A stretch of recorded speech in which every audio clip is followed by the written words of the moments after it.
Bien entendu, le parcours et l'éducation sont bien plus importants dans ce que nous sommes que les signes astrologiques, mais cela n'empêche pas de s'amuser parfois de certaines ressemblances entre deux personnes natives du même signe. Et les signes astrologiques ont parfois une réputation qui les précède. Ainsi, certains sont rancuniers, d'autres n'hésitent pas à parler dans votre dos, quand enfin certains sont considérés comme infidèles.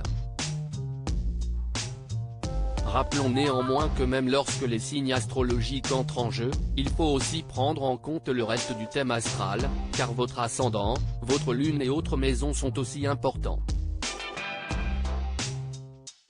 Mais les astres peuvent donc s'avérer utiles comme carte d'identité de chacun, et permettent ainsi de déterminer quels sont les plus intelligents d'entre nous. Pour ce faire, CIST, le site web GoCompare qui a publié une étude qui a analysé les signes de plus de 900 lauréats de prix Nobel, dans tout domaine confondu.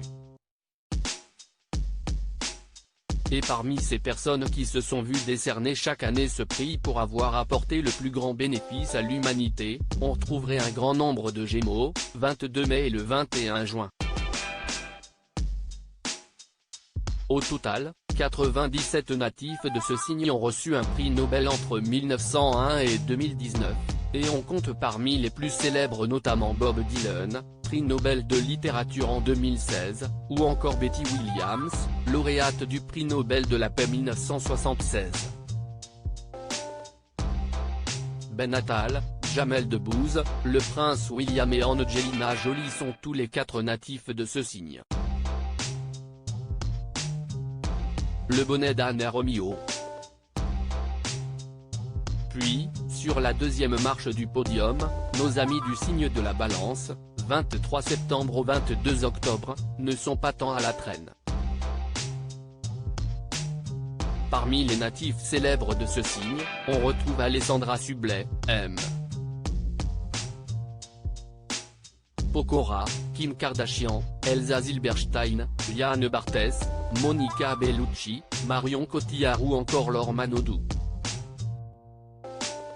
Enfin, on retrouve après les natifs de la Vierge, avec pas moins de 88 personnes nées entre 23 août et le 22 septembre qui ont été récompensées, parmi eux, la fille de Pierre et Marie Curie, Irène Joliot-Curie, qui a obtenu le prix Nobel de chimie en 1935. Rien que ça. Indira Ampio, Adriana Carambeu, Laurent Delahousse, Loana ou encore Beyoncé sont tous des natifs de ce signe. Puis, suivent les cancers, les béliers, les taureaux, les sagittaires, les poissons, et enfin les verseaux. En avant-dernier de ce classement, les natifs du lion et du scorpion qui arrivent ex aequo. Mais la moins bonne performance revient aux Capricornes, 22 décembre au 20 janvier, qui ont reçu seulement 58 prix Nobel. Que les natifs du signe se rassurent, ce signe est aussi celui qui a le plus de chances de devenir riche. Alors finalement, l'intelligence.